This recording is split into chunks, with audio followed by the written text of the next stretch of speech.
September 22, 2023. Pagbasa gikan sa Santos nga Ebanghelyo sumala ni Lucas.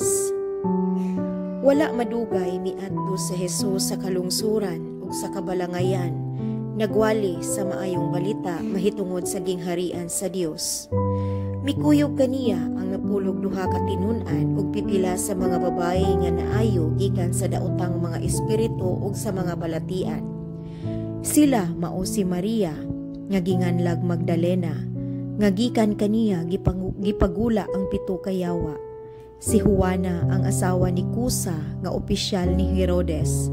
Si Susana ug kapid-an pang mga babaye nga mitabang kang Hesus ug sa iyang mga tinun-an pinaagi sa ilang katigayunan.